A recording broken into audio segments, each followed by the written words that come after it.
बिस्मिल्लाहिर्रहमानिर्रहीम। अस्सलाम वालेकुम दोस्तों, कैसे हैं तमाम दोस्त? खैरियत से हैं? मुझे उम्मीद है कि तमाम दोस्त खैरियत से होंगे। दोस्तों, आज का टॉपिक बड़ा इम्पॉर्टेंट और अहम है और बिलखसूस कि गवर्नमेंट ऑफ पाकिस्तान के जितने भी एम्प्लॉइज़ हैं उनके लिए शायद बहुत ज़्यादा अहमियत का अमल हो। वो टॉपिक है कि हाउस रेंट में इजाफ़ा कब होगा। हाउस रेंट बेसिकली आपकी जो सैलरी है उसमें क्या रोल प्ले करता है। हाउस रेंट कब से फ्रीज़ चला आ रहा है, अनफ्रीज़ कब होगा, इसके रेट कब बढ़ाए जाएंगे, ये सारी डिस्कशन है जो आज होनी है।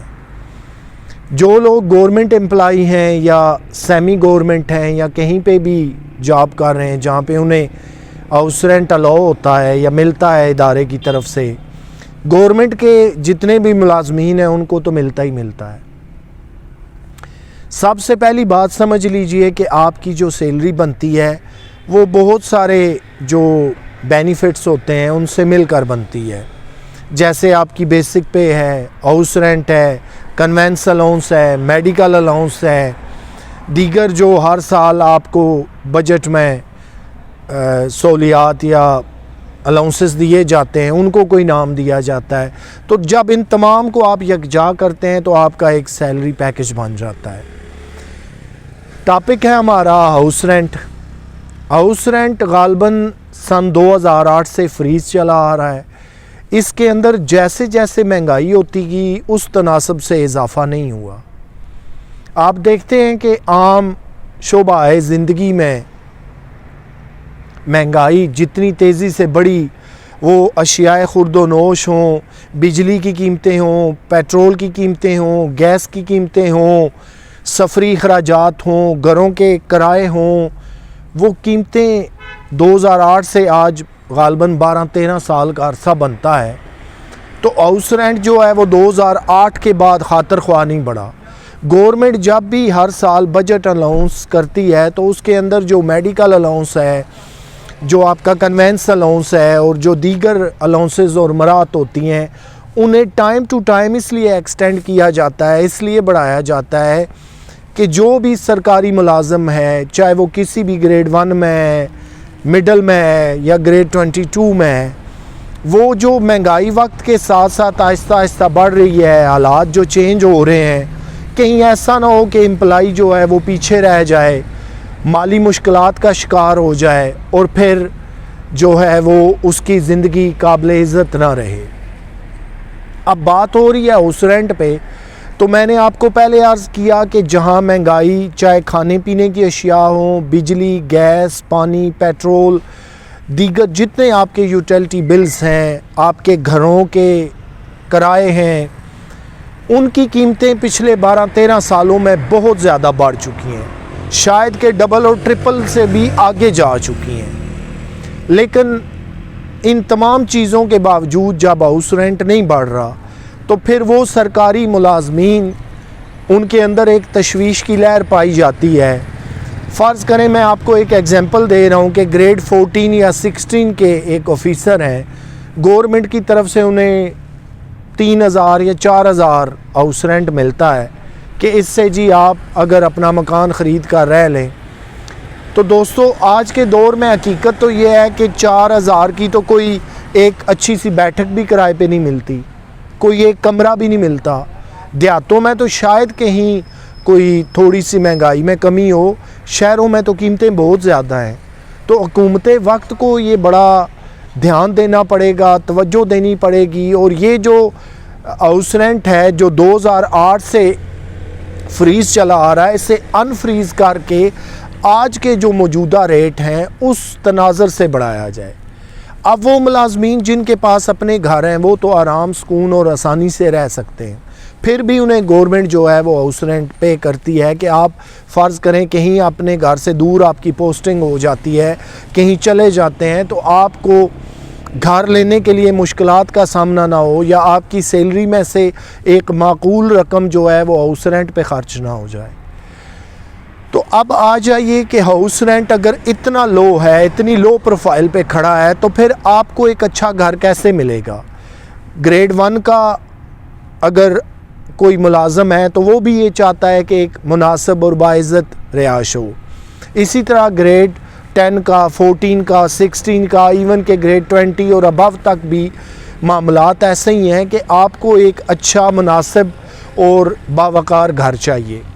अब जब आप सिंगल हैं तो फिर सिचुएशन कुछ और हो सकती है, लेकिन जब आप फैमिली के साथ रह रहे होते हैं तो फिर आपको देखना पड़ता है कि घर क्या उतना ही मेयारी और बेहतर मिल रहा है या नहीं मिल रहा।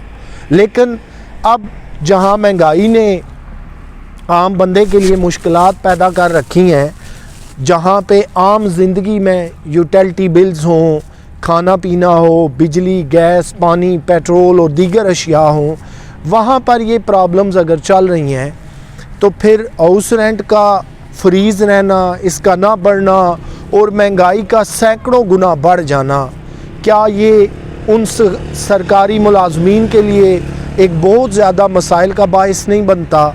और फिर महंगाई तो बड़ी तेज़ी के साथ बढ़ती जा रही है और अलाउंसेस जो हैं वो उस तरह नहीं बढ़ रहे कि जो कम अज़ कम महंगाई के साथ मीट कर जाएं।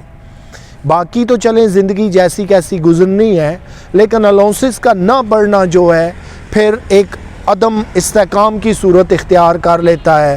हालात जो है वो अनबैलेंस होना शुरू हो जाते हैं। आपकी आमदन मसलन फ़र्ज़ कीजिए 20,000 है, लेकिन आपके घरेलू अखराजात महीने के 30,000 हैं, तो वो 10,000 के एक्सपेंसेस फिर आप कहाँ से मीट करेंगे? ये वो सारी चीज़ें हैं कि हुकूमत वक्त को बड़ा देखना पड़ता है और टाइम टू टाइम इसके अंदर जो चेंजेस लाई जाती हैं वो यही वजह है। अब एक और फैक्टर की तरफ आ जाइए कि अगर हुकूमत वक्त फ़र्ज़ करें time to time house rent में इजाफ़ा करती रहती है, तो वो मुलाजमीन इसलिए भी खुश रहते हैं कि जिनके अपने घर हैं बावजूद इसके उनकी सैलरी में कुछ ना कुछ इजाफ़ा होता रहता है।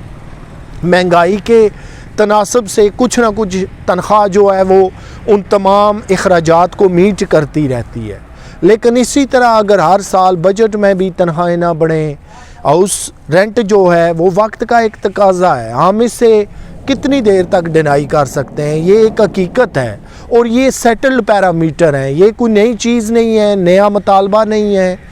ये वो सेटल्ड पैरामीटर हैं जो एक सैलरी को बनाते वक्त मद्देनज़र रखे जाते हैं। उसमें कन्वेंस अलाउंस भी शामिल है, उसमें मेडिकल अलाउंस भी शामिल है, उसमें दीगर छोटे मोटे अलाउंसेस भी शामिल हैं, उसमें आपकी बेसिक पे का पैकेज भी सारा जो है वो शामिल है। तो ये जितने पर्क एंड प्रिविलेजेस आपको दी जाती हैं उसका एक ही मेन पर्पज़ होता है कि आप अपनी तनख्वाह के अंदर रहते हुए, अपनी सैलरी के अंदर रहते हुए अपने बच्चों को अच्छी मुनासिब तालीम दे सकें, उनके लिए एक अच्छे घर का बंदोबस्त कर सकें और फिर इसके साथ साथ मेडिकल हो, हाउस रेंट हो या दीगर चीज़ें हों, उन्हें मुनासिब सहूलियात दे सकें।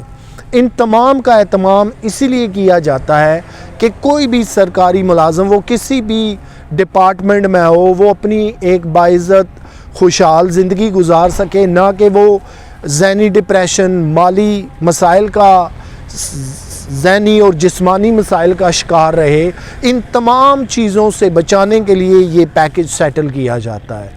लेकिन बात फिर वहीं पर आती है कि जिस तरह वक्त बदलता गया, तेज़ी से महंगाई में शबो रोज़ इजाफ़ा होता गया, उस तरह हाउस रेंट में इजाफ़ा नहीं किया गया।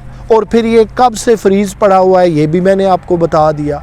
अब इतनी देर इसका अनफ्रीज़ ना होना, हाउस रेंट का आज की कीमतों को मद्देनज़र आके तयन ना करना, मैं ये समझता हूँ कि ये सरासर नाइंसाफ़ी है और ये कितनी देर चल सकती है।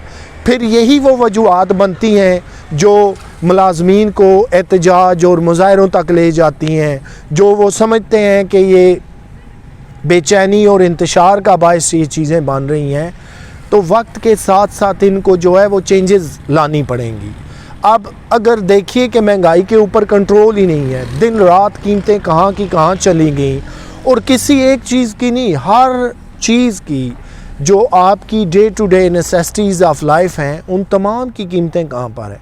वो फूड आइटम हो, वो दूध हो, वो खाना हो, वो आपके यूटिलिटी बिल हो, वो आपका लोकल ट्रैवल हो या एक शहर से दूसरे शहर लॉन्ग डिस्टेंस ट्रैवल हो, तमाम की कीमतें कहाँ पे चलेगी। और बिलखुसूस जब बिजली, गैस और पेट्रोल की कीमतें बढ़ती हैं, ये चंद ऐसी चीज़ें हैं कि इसके साथ हज़ारों चीज़ें कनेक्टेड हैं, या मैं यूँ कहूँ कि तमाम चीज़ें कनेक्टेड हैं। इनके सिर्फ पेट्रोल के बढ़ने से हर शोबा ज़िंदगी की चीज़ बढ़ जाती है। आपके ट्रांसपोर्ट के किराए बढ़ जाते हैं, आपका गुड्स कैरियर बढ़ जाता है, आपके फूड आइटम बढ़ जाते हैं, आपकी खाने पीने की चीज़ें बढ़ जाती हैं। तो फिर इन तमाम के अंदर सिर्फ अगर ये एक पेट्रोल से कनेक्टेड हैं तो बाकी चीज़ों को देखिए। और अगर इसी तरह महंगाई को फ्री हैंड दे दिया जाए तो फिर मामलात कहाँ के कहाँ पहुँच जाएंगे। फिर तनख्वाह, अखराजात, आमदन और अखराजात के अंदर एक बहुत बड़ा अदम तवाज़न पैदा हो जाएगा। फिर जब अदम तवाज़न आ जाता है तो फिर ये सवाल पैदा होता है कि तमाम अखराजात कैसे मीट किए जाएं।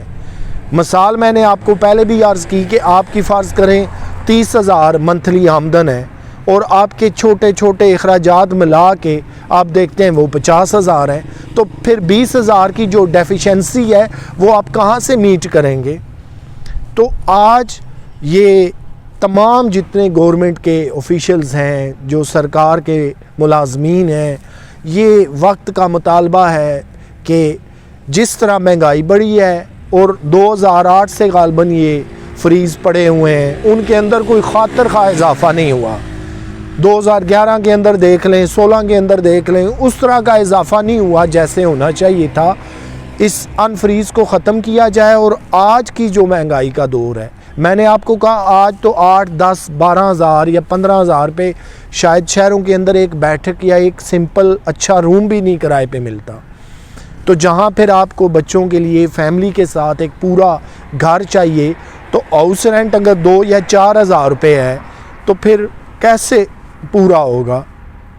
और हाउस रेंट दिए ही इसलिए जाता है कि हर कोई सरकारी ऑफिशियल या ऑफिसर अपनी मर्ज़ी, चॉइस और अपनी मुनासबत से एक अच्छा घर ख़रीद ले। तो मुझे उम्मीद है कि दोस्तों आज का ये टॉपिक आपको पसंद आएगा।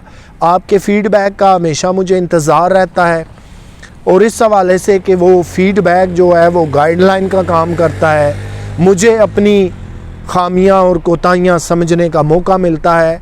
लेकिन टॉपिक इतना बर्निंग इश्यूज़ था, इतना ज़रूरत है आज वक्त की कि इस पे बात की जाए।